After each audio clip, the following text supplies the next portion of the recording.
One. Hello, everyone. Welcome to the Purple Couch. My name's Izzy B. And I'm Eric D. I love that rhymes. Oh, I am not on a purple couch tonight. Me I am on a neither. gray couch. I Me completely neither. forgot to put my cover on. That's okay, everyone. We're gonna go with the gray. Are you on a purple couch?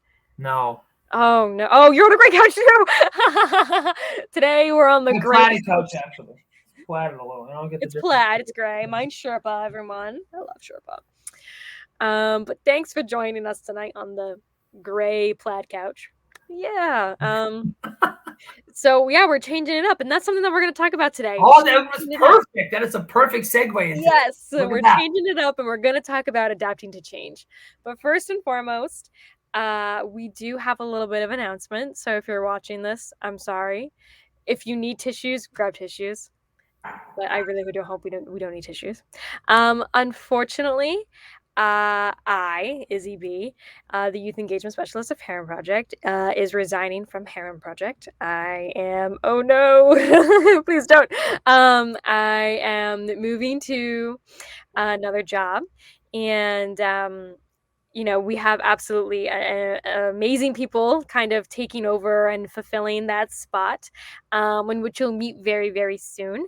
But this is going to be our last episode, temporarily, and I've loved the year and a half that Eric and I have had. Yes. We've had solo episodes. We've had, these big, fun, long 20, 30-minute episodes. We've had a good range, and we've talked about a lot of different things. And I really hope that you've all who watch this have enjoyed it. And, you know, I'm not going far, but I do know that whomever takes over for me is going to come. They're going to knock it out of the ballpark, and I'm very excited. And so, yeah. But with that being said, there's a lot of change happening. We're on a different couch. We're entering new parts of our lives. Some of us, maybe. Some of us, not. Some of us, indefinitely. And that can feel really, really uncomfortable. I know right now, I'll be honest with you guys, I'm uncomfortable. There's a lot of new change that's going on in my life right now, and I am uncomfortable 150%, and I am embracing it, and I'm naming that right now. So, Eric, I don't know, have you ever had a time in your life where you've just felt uncomfortable and you like adamantly know it? Yes. And here's this is my own theory on possibly on why we feel uncomfortable, right? Mhm. Is change, new environment, Mhm. different people, maybe Mhm. it's in a different place, Mhm. you're not aware, and so you don't have the control that you maybe had at the Probably. last place you were, or Mhm. you're not as I think the two words here that are important are control and then somewhere where you're familiar, right? So when you're familiar and you have a sense control, you somewhat have some sort of control, you know what's going to maybe happen in the day-to-day process, what's Mhm. going to go on, then you don't feel that change doesn't feel as you could say not I don't want to say bad. I don't know the word to use, but I It just can feel feel comfortable. unwelcoming. Comfortable. Okay, you Mhm. feel more comfortable when you have that control and you're more aware of what's going on and your environment around you, right? Yes. So I feel like those are the two biggest things is having a sense of somewhat control and then being comfortable in where you are. Because Mhm. essentially, like those are two things that when you leave and you go somewhere else or you have change in your life, those are two things that you're unaware of. Mhm. Mhm. Yeah, that's I think something that I have found most recently. And when you have a lot of change coming into your life, it can feel overstimulating. It can feel unwelcoming. It can feel uncomfortable. And it kind of feels what I've resonated most right now is with a butterfly. Is because we go through this really, really hard stage where we're in a cocoon and we're uncomfortable, we're transforming, we're shedding a new skin essentially. And then, like, at some point, we do emerge and we become this beautiful butterfly. And sometimes we have to redo and redo and redo that cycle over and over again, except we're just We're not starting from scratch, we're starting from experience. Mhm. But even then, that can still be a lot to take in, especially if you're young. We've only probably experienced so much change in the first 18 to 20 years of our life. And then when we start becoming uh more susceptible to change, it can get uncomfortable. And then if you're really overloaded and you're going through a lot of different things at once, um again, that can feel unwelcoming. It can feel like you're not in control. It can feel like you've lost control. And I think that's something that we get scared of, is that when we do become uncomfortable, we fear that we've lost control, and Yes. that we've lost control within ourselves, and that we've lost controls within the environment, and that we won't find ourselves until we gain control again. And that can be something. Oh, did I Oh, say no, go something? ahead. Keep going, keep going, keep going. I'll keep it in my head. Keep going. Go Okay, ahead. okay, I forgot what I was saying. So go ahead.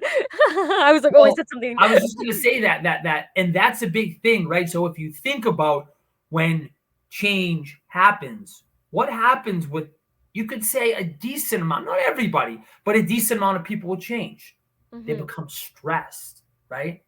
And they become stressed because, again, we'll go back to that word that you just used, control. They don't have control. That's one of the biggest triggers of being stressed. Is a lot of people may think that it's the actual thing that's going on, but it's really not having that control, right? Hmm. So it can bring, can having change in our life can bring about a lot of stress. And even if it's good change that's happening, Yeah. it can still be really stressful. If you're moving to a new job, if you just got out of a really, really bad relationship and you feel like a weight that's taken off your chest and you're like, this is going to be hard, but like, I know this is for the better. Or you're moving to a new school, or you're going to college, or, you're studying abroad or something. Like, there's so many different life scenarios that are really good change, but it still can be really stressful. And that's totally okay to normalize that. That just because it's good change, that still doesn't mean it isn't stressful. That still doesn't mean it's not taxing, it's not mentally exhausting, and it's not something that it can still feel unwelcoming. It can still feel like we've lost control. It can still feel unfamiliar, and it can still feel uncomfortable, because while it may be good, it's something you're not used to. And that's something that I think personally right now, openly right here now, that I'm kind of going through myself, is a lot of good changes coming my way. And I honestly have felt like, because there's so much change, I felt like I've just shed a new skin and I'm a completely new person. But it's still stressful. I've been restless the last 3 weeks. It's still taxing. It can be a lot, especially when you're balancing school, social life, family, if you're in a relationship, your career, a job, like the full 9. Like, there's so much to balance in life. And then if you have change on top of that, whoa, you're throwing a wrench into the schedule, man. Like, I got things to do and I ain't got time to change. And that can be a lot. So let's just put it out right now. Good change, bad change, no matter what kind of change, it's still overwhelming. It can Oh, still sure, be uncomfortable for sure. because it's change. Yeah, but I guess I can say this, and you said something a few minutes ago that resonated, that I feel is always important, is that as you grow older and the more and more change that happens, right? So look back at yourself as you, let's say, we'll say like 7, 8 years ago, right? Mhm. Okay. And if you were going through this much change in your life, would it be affecting you differently, you think? I think, if I remember, how old am I? Going on 20. So think if I was, 7, 20 minus 7. I don't know. Think I like 11 or 12. I think maybe 13. All right, so maybe Um a little over. So let's say let's say 5 years ago, 15, right? Do you think this So would be, that's actually a perfect time, because yes. when I was transitioning from elementary to middle school and middle school to high school, I cried. Like, my first month of middle school, I bawled my eyes out, because that's a lot of change. Mm, I've been in a certain system for the last 6 years of my life. Now I have lockers. Now I'm more independent. That can be scary for some people. Now I yeah. have to carry around these books. Now I have to change classes and remember a schedule and remember my log number. Like, what? And same thing with high school. Like, you're a little bit more used to it, but it's still scary. You're gained more independence. You're driving within that first year. Now you're with new friends. And I was transitioning to a completely new high school with new friends. So that was even more of a big change. Transitioning schools as big as it is, from middle to high and like college and everything else. But like, when you completely don't know anyone, that makes it even bigger of a change Mm, because now you're like, not only am I gaining more independence, I'll be driving within the next year. I graduate in 4. I have absolutely no idea who anyone is. I don't know any clubs or extracurriculars that I'm a part of. The classes, I couldn't even tell you who the teachers were. Like, that's that, and that's so much. But I think back to your question, how change affected me a couple years ago is not the same way that I'm handling it now. Like, I'm not crying, but I'm uncomfortable. Was I uncomfortable then? Yeah, but probably in a little bit of a different perspective. And I handled it differently. I cried. yeah, You can ask my mom. I cried for the first month of my middle school, and it was still a little woo going in from to high school. But right now I've it's I don't think at that point I felt like I lost control because I felt like I was in more control. yeah, I could control the people I was hanging out with. I could control the people I wanted to meet. I now can control how much independence I have. You know what I mean? Like, I was used to that independence perspective. But then you go through different times of your life where you're like, wow, like the amount of control I feel like I'm losing here is absolutely insane. But then there's other times where you are going through change and you're like, I feel like I've just gained so much more control over my life. yeah, And both of those can still be uncomfortable yeah. because Well, you're see, like, I feel like I have a really, really good grip of my life, and you almost feel like it might be too good to be true. And you're like, oh no, like this is scary. But then it's still like, oh no, this is also scary because you've lost control. So even if like, and we're not saying control isn't like we're controlling people, but sometimes us humans, when change is happening and we're unfamiliar and, we're in a completely new space and we don't know anyone and, we're not familiar, we might feel like an amateur. We might feel like we don't belong here. We might feel like a burden. We might feel like a completely new person. It depends on the person. But either way, no matter what kind of change you're going through, it can still be stressful. for sure. No, and I asked you that question, not giving the answer, seeing what you wanted to say, and you hit the nail on the head that you cried back then, but but now you're not, right? Mhm. It affected you differently. So as we get older and we get experience with change, when we go through change, a lot of the times when we're older, it affects us differently. And we Right? process it differently. Exactly. We process it differently. We're maybe able to handle a little bit more because we went through change, we went through it. And now that we're older and we've gone through a decent amount of change in our life, when we go through it, we have a little bit better of a handle on it, right? Exactly, and that goes to my point that I said before, is you're not starting from scratch. You're starting from experience this time. Yeah, So yeah, now you kind of understand yourself more. You understand situations a little bit more. You can identify certain things that maybe you couldn't 5 or 6 years ago. And just a variety of other little different things that really, really build you up to have when you have another really big moment of change. Like, I thought maybe my big moment of change was gonna be when I went to college. No, I'm in my 3rd semester, sophomore year, going into my 2nd semester, and this is when I'm having a huge boom, and I'm like, "Oh no," like, everything's falling apart in front of me. It's yeah, not. It's just it's almost like a phoenix. You're recreating almost, yeah, if that yeah. makes sense. No, no, it did for sure. What Well, animal have you resonated with during times of change? Because I know for me, mine was a bug, and I was like, a butterfly, but, like, I guess other people may resonate differently with different things in their times, like, when they're changing or going through change.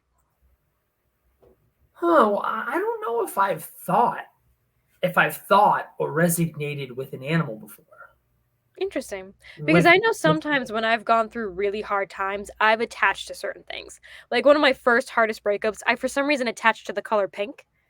And then, like, during other times, like right now, I'm really, really resonating with like things that symbolize a new beginning.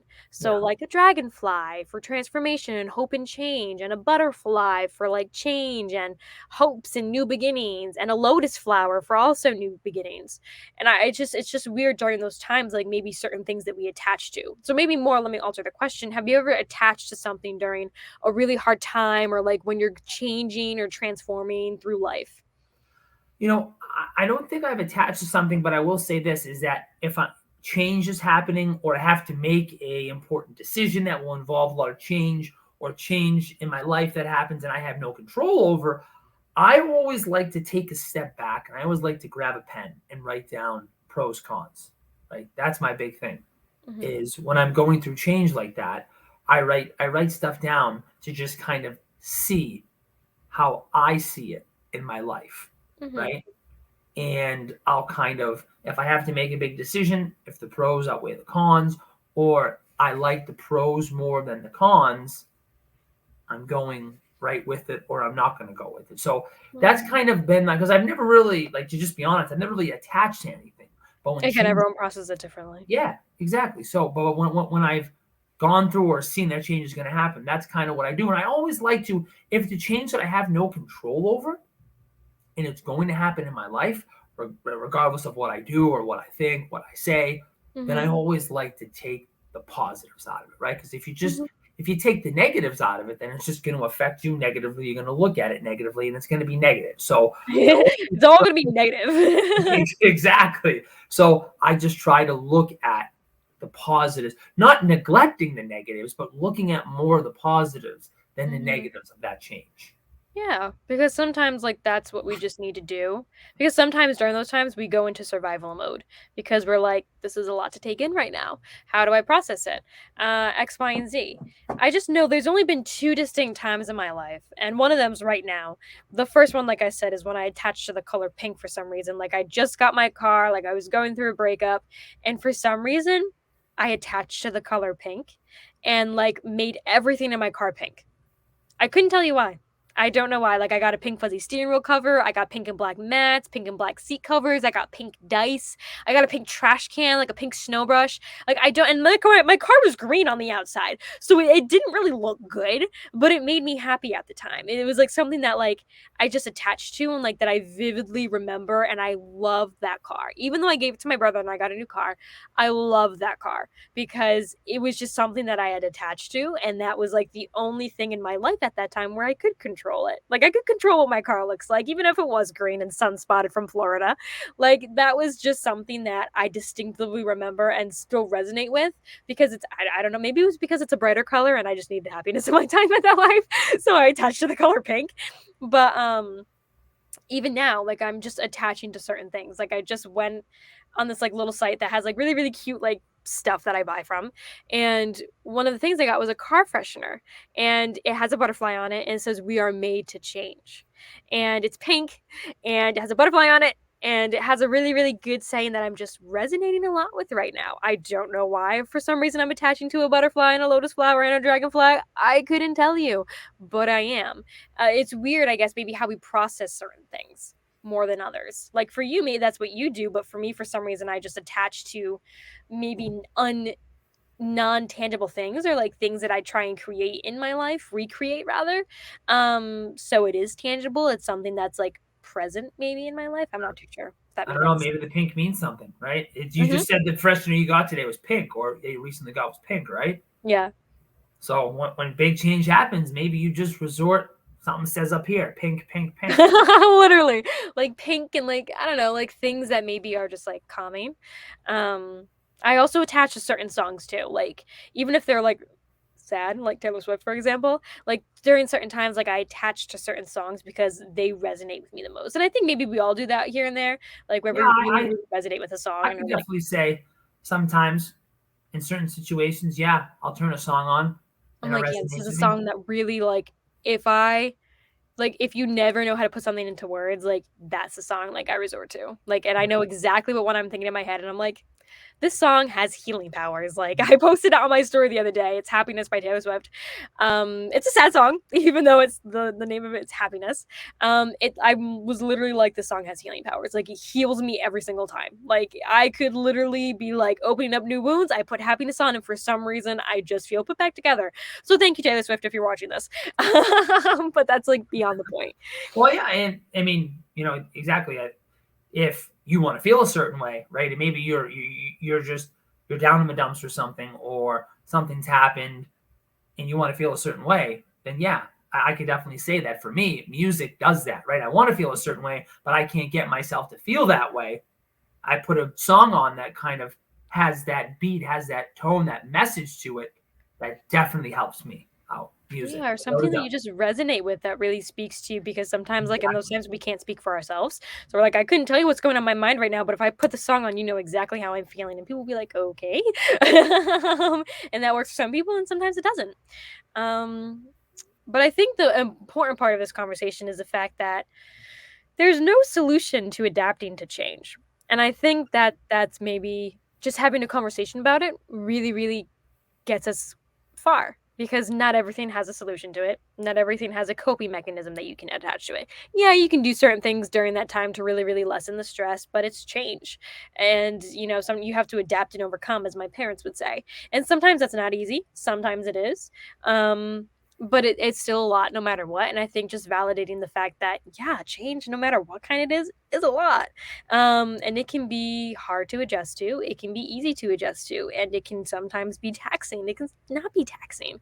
And I think that's just talking about it, like I said, is important because we all go through change. And during each time we do go through really large amounts of change, the same coping mechanism may not always work. And Yeah, it's that's where we important. also have to change and we have to adapt and we have to kind of really look and be like, what's going to help me right now? Is journaling always going to help me? No, definitely not. Is it maybe expressing myself through art? Maybe that'll help me. Yeah, maybe. Or is it expressing myself through certain music or little things like that that really go a long way? Or is it just taking care of yourself during that time? Picking out an outfit the night before that makes you feel like you, packing your lunch, taking a nice walk by the beach or something that really, really just fuels you during those times to kind of like help you keep going. Yeah, I couldn't agree more for sure. That's a great point too, right? That's a really good point. I'll emphasize, double down on that. The same coping mechanism for one thing may not work for another thing in your life. Mhm. Right? So that's why it's good to have different ways to cope with things. Mhm. And I definitely I agree with that for sure, without a doubt. Yeah. Well, I'm glad that we could talk about this. And again, sometimes not everything needs a solution. Sometimes it's just kind of working on that healing process. And again, that can be a lot, and that's okay. For sure. Well, thank you for joining us for our last episode temporarily. Yeah. It has been my absolute pleasure. It has been my absolute pleasure creating an atmosphere with Eric that is based off of the foundation of embracing who you are, even in the toughest moments like we are right now. And I do hope that I can see all those who are regular watchers again soon. And if you need me, you know where to contact me. You know where to contact Eric. And I'm sure whomever takes this on, it's going to be in fantastic hands. And thank you, everyone. Thank you to our regular watchers. And we hope you have a fantastic holiday season and you keep on being you. And I just want to say before we're done here, I just want to say thank you to Izzy, right, for the past year and a half hopping on here with me and having these conversations, talking to the people about these conversations that need to be had. I'm definitely going to miss you I'm going to miss you too. on here with me, but I'm hoping that maybe we can get you on here as a guest, right? To talk about what your new job and the great things that you will be doing at it. So I just want to say again, thank you. We'll all miss you and hope nothing but success for you in your future endeavors and the next chapter in your life. Thank you. I appreciate that. We're a great duo. We're going to be a great duo from afar too. That's right. Well, thank you everyone for joining, and we will see you soon. Bye.